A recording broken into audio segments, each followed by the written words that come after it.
This is a video review of the Hornby Network Southeast 4-car VEP class 423/1. So this is basically the unit after it was refurbished during the years 1988 to 1990, which includes the fitting of fluorescent lights and public address system, amongst other changes, and obviously the delivery of the Network Southeast, which is one of my favourite liveries, so hence why I kind of went for this one. So this is the DCC fitted pack, not sound, just DCC fit. I don't know if I can need to hold it still. Actually, let's put it down and zoom in. So it's part number R2947X for the DCC fitted is the X part, and it's a 4-car unit, like I say, with first and sort of standard class seating. This one's quite a cool model. I've not actually run it properly on the layout yet, so I'll do that shortly. But it's got headlights at the end, which you've got little sort of stickers to give you the sort of destination codes, and it's also got lights inside, and those two are independent. So using the functions of the controller, you can switch those on and off independently. So that's that. I've taken it out of the box, but I'll just show you the leaflets before I show you the actual models.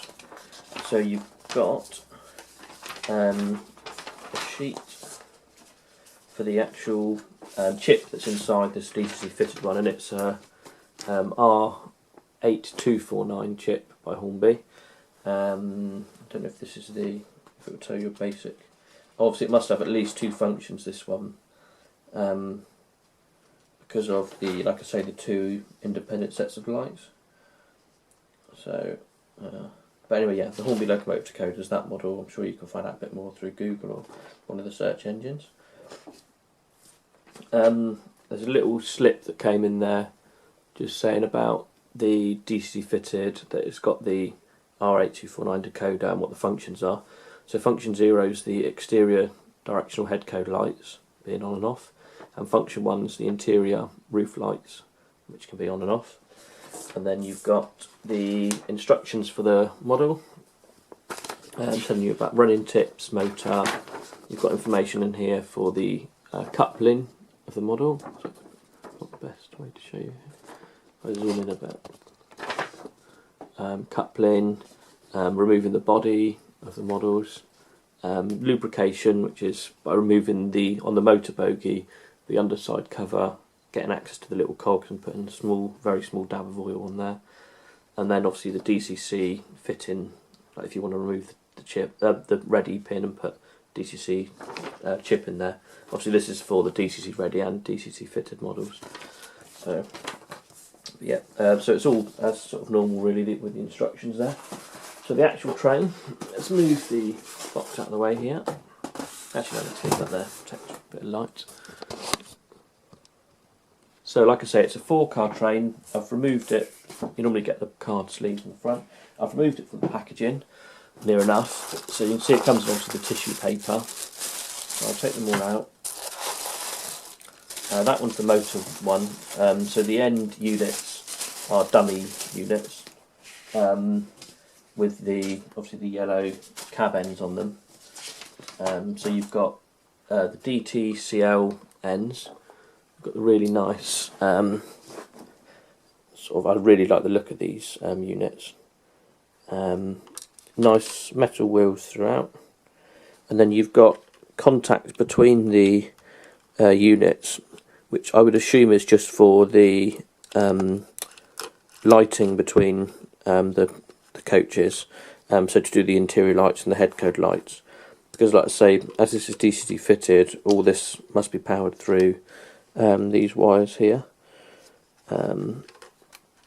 It's got, like I say, it's a very weird coupling on there, which obviously, like I say, has got the power, but it's quite good. I guess it's got to be a sort of more solid coupling like this, rather than the standard Hornby coupling, because the motors, like I say, is not in the end car, it's in the standard carriage, which is this one here, because sometimes when you do push with the normal Hornby couplings, there's a bit of a pain, they can sort of jump over each other and whatnot.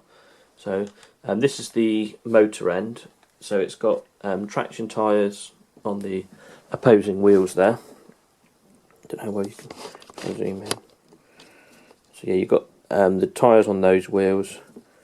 You've got the coupling there, which has got 4 pins heading through between the power car and the opposing ends, and obviously the same within there. There's a small female 4-pin connection.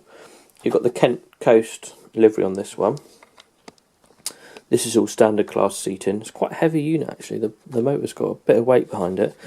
I think it's a sort of as such a maintenance free. I'm sure I read 5-pole motor in this one. Yeah, the sealed long life 5-pole motor, which requires no maintenance apart from, I guess, the little bit of lubrication is for the actual cogs rather than the motor. You've got the same couplings on this. So this is just a standard passenger coach. So I guess if you wanted to extend the rake, this is the coach you would need to get hold of. But I don't think they make them separately, so you're probably more than likely sort of stuck with a 4-car unit. But really, really nice detail. Metal wheels on the underside. A little bit of detailing under the wagon there.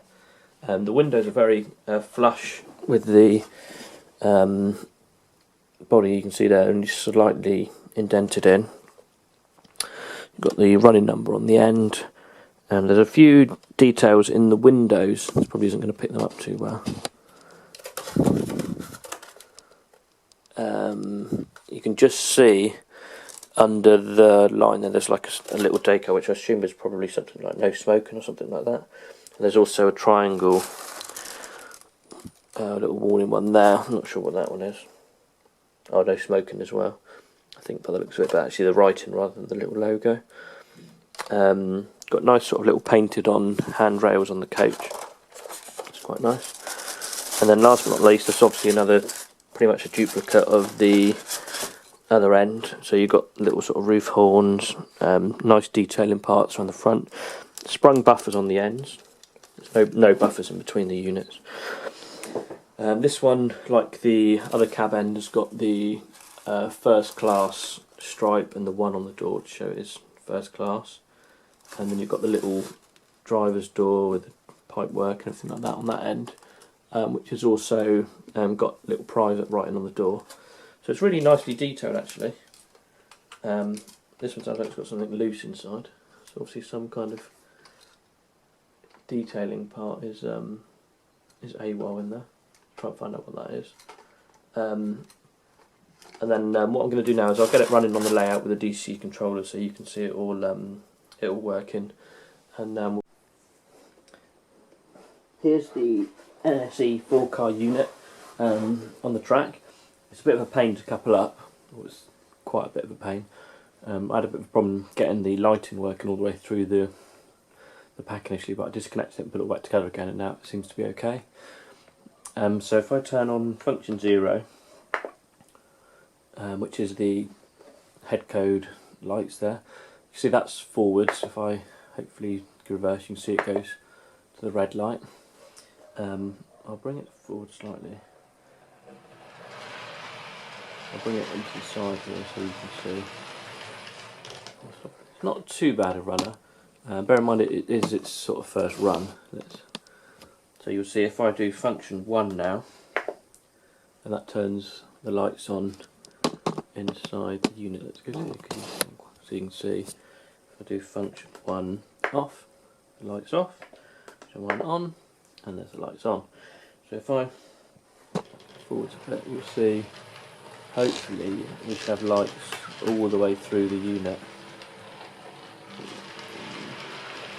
And then obviously you've got the red light to the rear. So it's quite a smooth runner.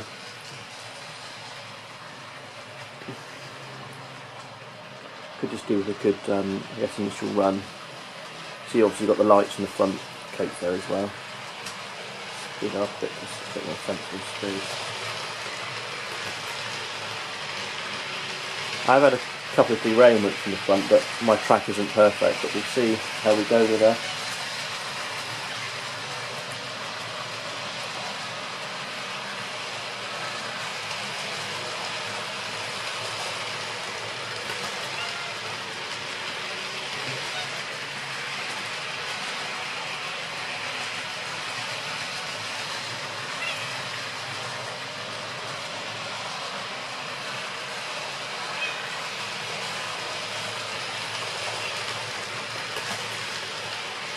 see it's running really well actually. Hello. Got the cat here beside me. So if you do this in the hour, that's all it is. And let it slow stop. See if I do turn the lights off throughout.